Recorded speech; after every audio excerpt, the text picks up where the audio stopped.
아, 이제 누구랑 밥을 먹어야 하지? 퇴직을 하고 나면 많은 분들이 이렇게 속으로 중얼거립니다.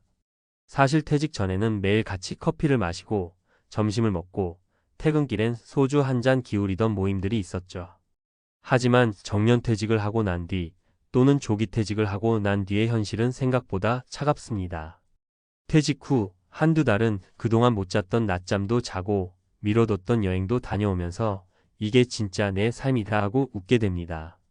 하지만 시간이 조금 더 지나면 불쑥 이런 외로움이 찾아옵니다. 어제도 오늘도 그리고 내일도 약속이 없네. 사람들은 퇴직 후 모임이 끊어지면 세상과의 연결도 끊긴 것처럼 느껴진다고 합니다. 친구들도 바쁘고 무엇보다 일터라는 공통의 접점이 사라지면 연락이 자연스럽게 줄어들 수밖에 없죠. 그런데 이런 상황에서도 묵묵히 그리고 웃음을 잃지 않고 살아가는 사람들이 있습니다. 오늘은 그중 한 명인 50대 직장인 출신 김 씨의 이야기로 시작해 보려 합니다. 사례 1. 53세 은퇴 6개월 차 김 씨의 비밀 취미. 김 씨는 53세에 조기퇴직을 했습니다. 재취업도 잠깐 생각했지만 마음처럼 쉽지 않았죠. 하루 이틀은 아내와 점심도 먹고 가끔 등산도 다녀왔습니다. 그런데 문제는 혼자 있는 시간이 너무 길어졌다는 겁니다. TV를 틀어도 웃기보다는 한숨이 먼저 나왔대요. 그런데 어느 날 딸이 중고나라에서 헌통기타를 사오더니 이렇게 말했답니다. 아빠, 나 기타 배워볼래. 김 씨는 예전에 대학 밴드 동아리에서 기타를 치곤 했습니다. 딸이 연습하는 걸 보니 손이 근질근질해져서 결국 같이 기타를 치기 시작했죠. 그런데 놀라운 건 매일 아침에 일어나서 기타를 연습하고 유튜브로 강의를 보고 악보를 찾아 연습하는 그 시간이 그렇게 즐거울 수가 없었다고 합니다. 친구들이랑 밥 먹으러 다니는 것보다 기타 치고 노래하는 시간이 훨씬 좋더라고요. 지금 김 씨는 지역 주민센터의 취미밴드 모임에 가입해서 일주일에 한 번씩 합주를 합니다. 퇴직 후 처음으로 내가 이 팀의 기타리스트라는 말을 하면서 잃어버린 정체성과 자신감을 다시 찾았다고 말합니다. 사례 2. 60세 은퇴 후 친구도 모임도 잃은 박 씨의 변화. 또 한 명의 사례, 박 씨는 60세에 정년퇴직 후 고향으로 내려갔습니다. 서울에서의 모임, 친구, 골프 약속 다 사라졌죠. 한 달은 혼자 술을 마시고 두 달은 TV만 보며 살았다고 합니다. 그런데 그렇게 살다 보니 몸도 마음도 망가져 갔어요. 내가 이렇게 살려고 30년 넘게 일했나. 이때 건강검진에서 당뇨 위험 판정을 받았습니다. 의사 선생님이 딱 한마디 하더랍니다. 하루 만보만 걸어보세요. 박 씨는 처음엔 귀찮았지만 하루에 1000보, 2000보씩 늘려갔습니다. 동네 한 바퀴, 시장까지 걸어가 보기, 조금 멀리 있는 공원까지 가보기.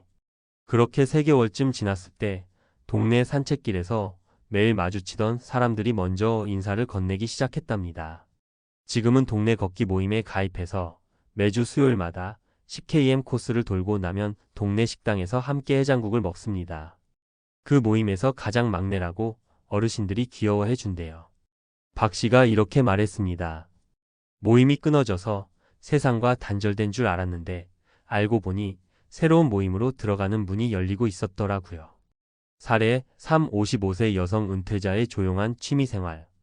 마지막으로 소개할 분은 55세에 은퇴한 여성 이 씨입니다. 이 씨는 퇴직 후 두려움이 컸다고 해요.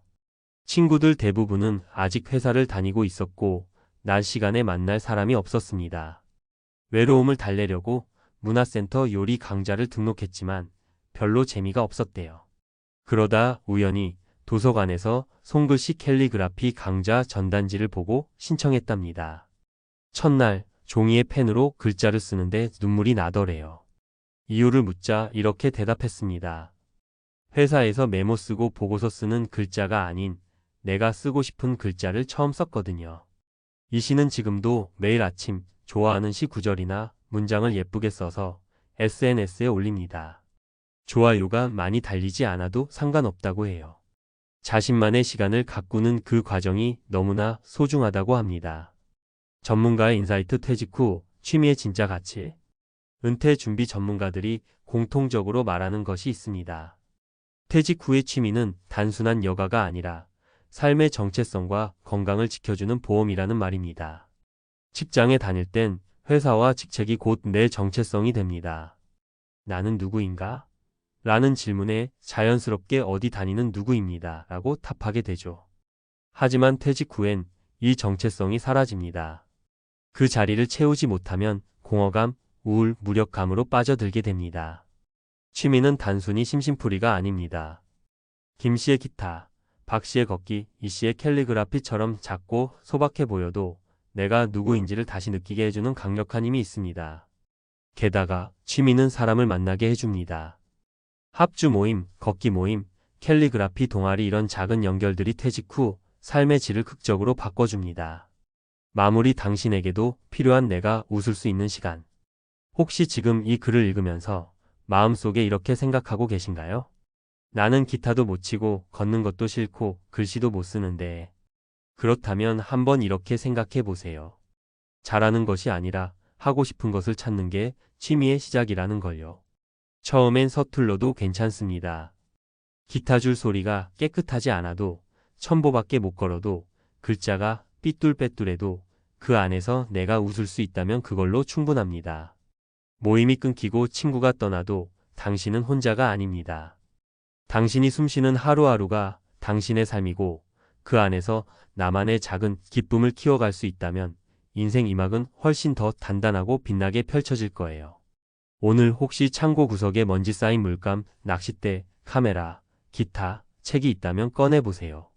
당신이 웃을 수 있는 비밀 취미는 생각보다 가까이에 있을지도 모릅니다. 앞서 김 씨의 사례와 은퇴 후 취미의 중요성에 대해 이야기했는데요. 이번에는 전문가 시각에서 좀 더 구체적이고 실용적인 정보를 드리겠습니다. 누구나 바로 활용할 수 있도록 사례, 수치, 팁, 그리고 주의사항까지 꼼꼼히 담아볼게요. 퇴직 후 많은 분이 가장 힘들어하는 게 바로 시간 관리와 관계 단절입니다.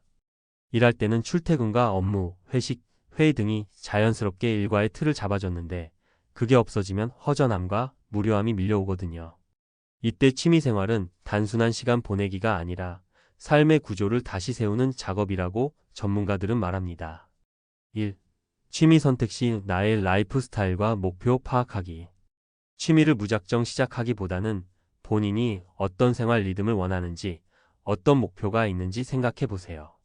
예를 들어 체력을 유지하고 싶다면 걷기나 요가 같은 신체 활동이 좋고, 집중력과 성취감을 느끼고 싶다면 악기 연주나 그림 그리기, 글쓰기 등이 적합하죠. 예를 들어 김 씨처럼 기타를 배우는 경우 처음 3개월간은 하루 30분씩 꾸준히 연습하는 걸 권장합니다. 연구에 따르면 하루 2030분 꾸준한 연습이 가장 효과적이며 성취감과 스트레스 감소에 큰 도움이 된다고 해요. 2. 사회적 연결망 만들기. 퇴직 후 취미는 혼자 하는 것도 좋지만 가능하면 소규모 모임이나 동호회에 참여하는 게 정신 건강에 훨씬 이롭습니다. 미국 심리학회 연구에 따르면 정기적으로 사회적 모임에 참여하는 은퇴자의 경우 우울증 발병률이 30% 이상 낮아진다고 합니다. 실제로 박 씨가 동네 걷기 모임에 참여한 것처럼 산책이나 등산, 볼링, 서예, 독서 모임 등 자신이 편하게 느끼는 소규모 모임을 찾아보세요. 요즘은 온라인 커뮤니티도 많아서 관심 분야에 맞는 그룹을 쉽게 찾을 수 있습니다. 3. 실생활에서 적용 가능한 작은 목표 세우기. 취미를 시작할 때 너무 거창한 계획은 오히려 부담으로 작용할 수 있어요. 일주일에 3번, 30분 걷기 같은 현실적이고 달성 가능한 목표를 세우고 꾸준히 실천하는 게 중요합니다. 또한 성취한 부분을 작은 메모장에 기록하거나 SNS에 공유하면 동기부여가 더 잘 되죠. 4. 신체 건강과 정신 건강을 함께 챙기기. 취미 생활을 할 때 건강에 무리가 가지 않도록 주의하는 게 필수입니다. 특히 50대 이상이라면 운동 전 충분한 스트레칭과 준비 운동이 필요하고 무리한 활동은 피해야 해요.